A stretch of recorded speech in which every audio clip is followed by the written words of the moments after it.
Welcome back. You are listening to the home of forbidden romances. Prepare yourself, because tonight's story will leave you breathless. The obsidian dagger shattered against the skin of his throat, sending shards of black glass skittering across the polished marble floor like startled beetles. It wasn't magic that stopped the assassination attempt. It was a hand large, calloused, and terrifyingly fast, that had intercepted the blow with such visceral force that the assassin's wrist had snapped with the sound of a dry branch. The entire banquet hall of the imperial court froze. The ambient hum of string music strangled into silence. Kalen didn't even look at the assassin screaming on the floor. He simply flicked the blood from his hand, turned his dark, predatory gaze toward the man sitting composedly on the velvet high chair, and asked, "Are you going to finish that tart, my lord? Or did the excitement spoil your appetite?" Lord Valerius Thorn, the Glass Duke of the Northern Reach, barely blinked. His pale, aristocratic features remained an impenetrable mask of porcelain indifference, though his eyes, shifting nebulas of violet and gray, narrowed slightly. He pushed the silver plate toward the towering man beside him. "Eat, you insatiable beast. It seems you've earned your keep for another hour." This was the dynamic that the capital whispered about. The most hated, most powerful, and physically weakest duke in the empire, and his shadow, a mercenary of unknown origin whose hunger was as bottomless as his strength. To understand the scandal that would eventually bring the Council of Lords to its knees, one must understand the hunger. Kalen was not merely a man who enjoyed food. He was a voidwalker, a relic of a forgotten bloodline cursed, or blessed, with a metabolism that burned through energy like a furnace consumes coal. Without immense caloric intake, his body would cannibalize itself.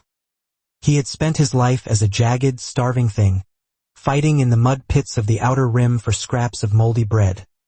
His potential godhood shackled by the simple, humiliating need to eat. Then came Valerius.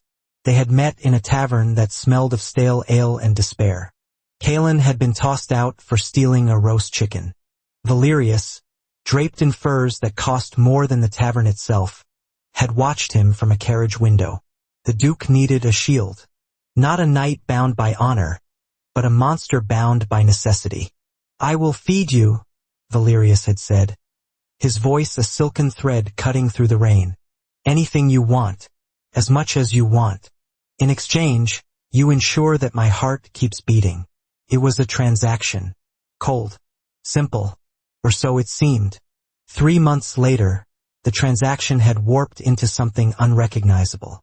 The Thorn Manor was a labyrinth of shadows and secrets. Valerius was a pariah among the nobility, despised for his proficiency in dark arts and his refusal to marry into the other great houses. He was frail, suffering from a magical malady that made his skin cold to the touch and his bones brittle. He required a guard who could be his physical anchor. Kalen stood by the window of the Duke's study, chewing on a leg of venison, watching the storm clouds gather over the capital. The vultures are circling, Valerius. The invitation to the Grand Assembly is a trap. Lord Malachor has consolidated the southern votes. They plan to strip you of your title tonight. Valerius sat at his desk, surrounded by towers of ancient scrolls.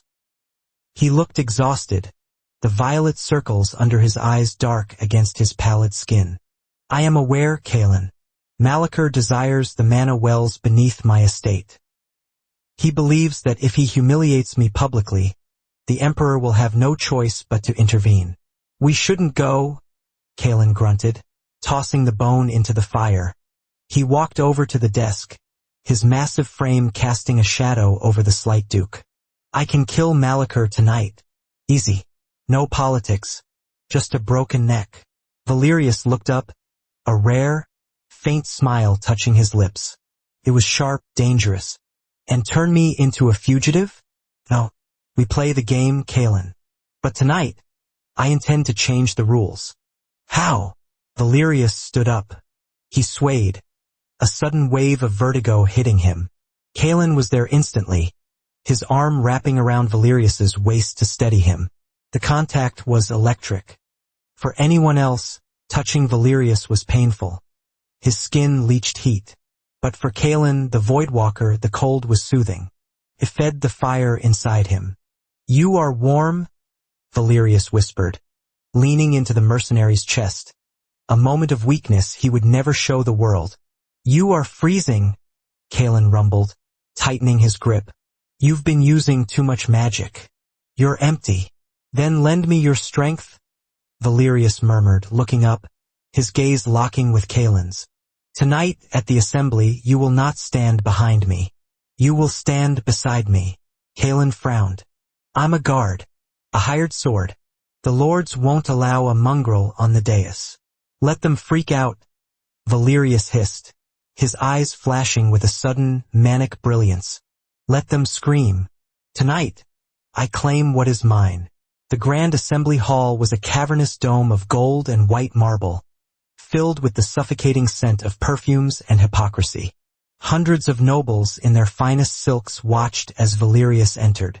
He walked with a cane, his steps slow and deliberate. Kalen walked a pace behind him, clad in black leather armor, a stark contrast to the peacocks surrounding them. Lord Malachor stood at the center of the room, a bloated man with a face red from wine and indignation. "Valerius Thorn," Malachor boomed, his voice echoing off the vaulted ceiling. "You stand accused of hoarding the Empire's resources, of practicing forbidden necromancy, and of failing your duties to the lineage. You have no heir. You have no wife. You are a dead branch on a rotting tree."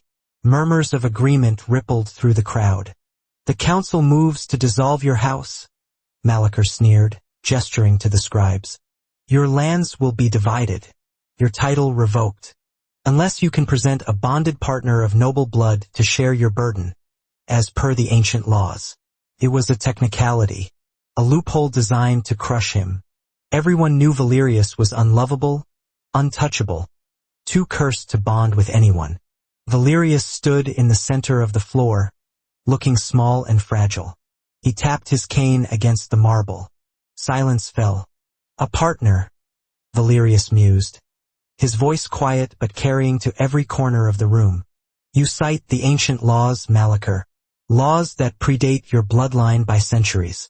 Laws that state a partner must share the Lord's soul, his burden, and his power. It says nothing of noble blood." "It is implied," Malachor spat. "Who would bond with a warlock? Who could survive your touch?" "Only one," Valerius said. He turned his head slightly. "Kalen." The mercenary stepped forward. The air in the room grew heavy, the pressure dropping as Kalen unleashed a fraction of his suppression aura. The guards at the perimeter gripped their spears, sweat breaking out on their foreheads. "This man," Malachor laughed, a wet, ugly sound. "Your pet glutton? Your paid killer? This is a mockery of the court." "He is not my pet," Valerius said, his voice turning into ice. "And he is not merely a guard." Valerius dropped his cane. The clatter was deafening in the silence. He didn't fall. He turned to Kalen and extended his hand, pale, trembling, and wreathed in faint violet energy. "Take it," Valerius commanded softly. Kalen hesitated for a fraction of a second. He knew what this meant. This wasn't just a handshake.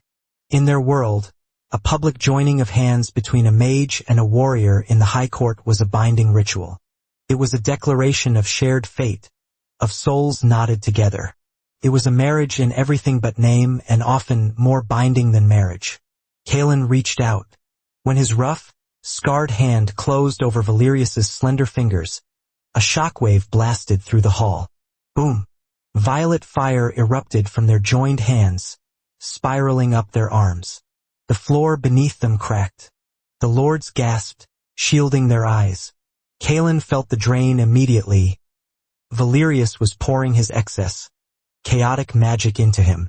But unlike before, Kalen didn't just consume it. He cycled it.